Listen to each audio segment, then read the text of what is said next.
By June 1940, Germany's Panzer Force had achieved legendary status, sweeping through Belgium and France with astonishing speed.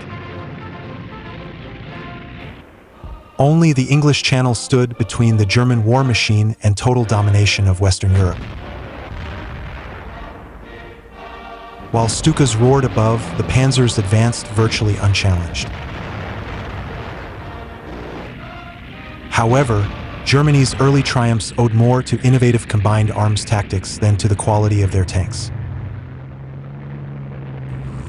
As the Wehrmacht basked in its success, a looming technological shock awaited, a challenge that would expose the limitations of their armored forces. By the summer of 1941, as Hitler set his sights on the east, German tanks had seen minimal upgrades. The outdated Panzer I and II, ineffective in combat, were still in use. Some of the Panzer IIIs were now upgunned to the 50mm cannon, while the Panzer IV continued to rely on its low-velocity 75mm howitzer, both insufficient for the battles ahead. On the second day of Germany's invasion of Russia in June 1941, a glaring weakness in German weaponry was exposed. In Ukraine, General Mikhail Kirponos unleashed the formidable T-34 and KV-1 tanks against General Gerd von Rundstedt's Army Group South. When a wave of T-34s charged the German 197th Infantry Division, their 37mm anti-tank guns proved useless as shells bounced harmlessly off the T-34's sloped armor. Faced with the stark reality that their tanks and guns were outclassed, the Germans urgently needed a solution. That solution was the Marder series of vehicles, a stopgap tank destroyer that became a critical tool in shoring up Germany's vulnerable anti-tank defenses. But how did this weapon rise to meet the challenge? And why was it so crucial to Germany's strategy? Let's dive into the story of the Marder and its impact on the battlefield. Germany's early World War II victories owed much to the exceptional training of its troops and the brilliant tactics of its commanders. While blitzkrieg campaigns in Poland, France, and the Balkans gave the illusion of superior equipment, significant shortcomings in the quality and quantity of German war material became evident when confronting Britain, the Soviet Union, and later the United States. In the early days of the war, the Germans relied on the 37mm pack gun, towed by trucks or horses, as their main anti-tank weapon. However, visionary leaders like Colonel General Heinz Guderian recognized the need for self-propelled artillery to accompany advancing panzers. Unlike tanks with rotating turrets, early German self-propelled artillery used fixed superstructures with limited gun traverse. This design enabled the mounting of larger caliber guns, offering greater firepower than turreted tanks, which had to balance armament with mobility. Motorized assault guns like the Sturmgeschütz were designed to support infantry by targeting enemy strongpoints. In contrast, Guderian's concept of tank destroyers or Panzerjägers focused on ambushing and destroying enemy medium and heavy tanks with powerful, armor-piercing firepower, capabilities beyond the reach of smaller caliber anti-tank guns. Before the war, Germany's only officially sanctioned tank destroyer was the Panzerjäger I, a Panzer I light tank outfitted with the Czech 47mm L-43 gun. While it saw action in 1940 and 1941, its firepower proved insufficient against more heavily armored opponents. During the early stages of Operation Barbarossa, the Wehrmacht recognized the need for a more mobile and effective anti-tank solution than the towed 37mm Pak 36, or the limited capabilities of the Panzerjäger I. This urgency peaked in 1942, when waves of Soviet T-34s and KV tanks exposed the inadequacy of German anti-tank guns, whose shells often failed to penetrate the robust armor of these Soviet vehicles. Although the Germans achieved success in many operations through superior tactics, air support, and logistical organization, the glaring inadequacy of their anti-tank weapons to effectively engage enemy armored vehicles at range was becoming increasingly evident. With German industry already stretched thin by a multi-front war, a solution was urgently needed. On December 22, 1941, the High Command ordered the development of a tank destroyer capable of defeating the most advanced enemy armor. As an interim solution, they repurposed captured French vehicles like the Lorraine, surplus obsolete tanks such as the German Panzer II, and the Czech-produced Panzer 38T as platforms for makeshift tank destroyers. This effort gave rise to the Marder series, which were armed with either captured Soviet 76.2mm F-22 model 1936 divisional field guns, or in later versions, German 75mm Pak-40 anti-tank guns. To save on weight, space, and production time, the Marder series featured relatively thin armor compared to other armored vehicles of the era. This thin plating formed a gun shield that provided only partial protection from shrapnel and small arms fire on the front and sides. All Marders had open tops, though some were equipped with canvas coverings to shield crews from the elements. In this sense, the Marder functioned more as a mobile gun platform than a fully armored Panzerjäger capable of directly exchanging fire with enemy tanks. In 1942 and 1943, the Germans produced 6 main variants of the Marder by pairing different guns with 3 chassis types: the Panzer II, the Czech-built 38T, and the French-built Lorraine tractor. 2 additional variants, technically bringing the total to 8, were produced in limited numbers, using the chassis of the French Hotchkiss light tank and FCM-36 medium tank. At the assembly plant, workers mounted the gun carriage, minus its wheels, onto the chassis using a specially designed bridge-like mounting plate, secured with large bolts at the front and rear. The gun's superstructure was open-topped, featuring a movable front shield, thick enough to protect the gunner and loader from small arms fire. The side armor was thinner than the front shield, offering less protection.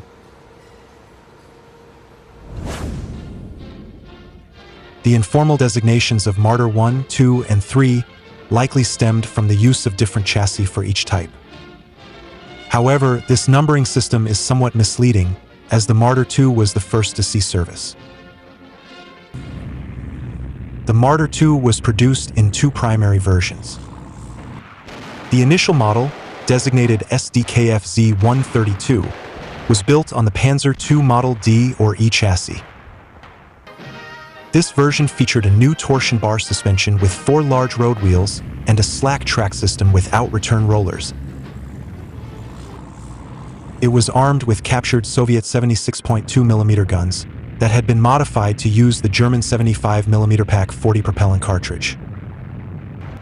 This adaptation improved the gun's penetration and eliminated the need for captured ammunition. Early Marder IIs had a high silhouette, standing at 2.60 meters and were lightly armored. The frontal armor was 30 millimeters thick, while the sides were 10 to 15 millimeters. The lack of armor on the top and rear left the crew exposed and vulnerable. Despite these drawbacks, the design allowed for quick production. The second version of the Marder II, designated SDKFZ-131, was built on newly produced Panzer IIF hulls. This variant featured a redesigned and widened fighting compartment and was armed with the German 75mm Pak-40 anti-tank gun. Its silhouette was reduced by approximately 40 centimeters, bringing the height down to 2.2 meters, which improved its battlefield profile. However, like its predecessor, the armor was thin, and the fighting compartment remained open at the top and rear, leaving the crew vulnerable. The Marder II could carry up to 37 shells, and most crews also stored a 7.92mm MG-34 machine gun in the fighting compartment for engaging enemy infantry when needed. The crew consisted of a driver and wireless operator, positioned as in the Panzer II, with the gunner and loader stationed in the open-top superstructure. The Marder II had a top speed of 25 miles per hour and could travel 93 miles on roads or 62 miles off-road, carrying 44 gallons of fuel in 2 tanks. A total of 531 Marder IIs were equipped with the Pak-40 anti-tank gun, while 185 were armed with the Soviet Model 36 anti-tank gun. The Marder III, considered the best of the Marder family, was built in 3 different versions, each using the well-designed Czech-built 30AT chassis instead of the Panzer II chassis. The first version, designated SDKF Z-139, entered production in March 1942 and was equipped with the Russian Model 36 76.2mm gun, rechambered to fire German 75mm ammunition. In the first 3 months of production, 120 units were produced at the Praga Works in Prague. A total of 344 of this variant would be built, with 117 sent to North Africa between March 1942 and May 1943. Their appearance in combat surprised the British, who initially mistook the 76.2mm gun for the feared German 88mm cannon. The later Marder IIIs, designated SDKF Z-138, were equipped with the improved German 75mm L4640 gun. The Marder III Type H, which entered production in May 1942, featured a forward fighting compartment and a rear engine. In contrast, the Marder III Type M had a larger fighting compartment positioned at the rear, with the engine located in the middle. This design not only enhanced the vehicle's handling on and off-road, but also provided better protection for the gun crew during combat. A total of 1,577 late-model Marder IIIs were produced. In the summer of 1942, the Germans began converting captured French vehicles into tank destroyers known as the Marder I, officially designated as SDKF Z-135. This was made possible by the capture of a large number of French Blindy 37L personnel carriers or Lorraine tractors, which had been used to tow artillery. Captain Alfred Becker, commander of Sturmgeschütz Battalion 200, leveraged his pre-war industry connections to have 184 of these vehicles converted. The conversion work was carried out both in Germany and in Paris. To convert the Lorraine tractors, workers removed the existing transport compartment and replaced it with an enclosed superstructure that ran nearly the entire length of the vehicle. The Marder I, using the Lorraine chassis, was equipped with the 75mm Pak-41 L48 gun behind a large armored shield. Initially deployed to Russia, these vehicles were considered inferior to the Marder IIs and IIIs and were eventually reassigned to static fronts in France. They saw action during the Normandy campaign in 1944, when the 21st Panzer Division deployed 24 of them.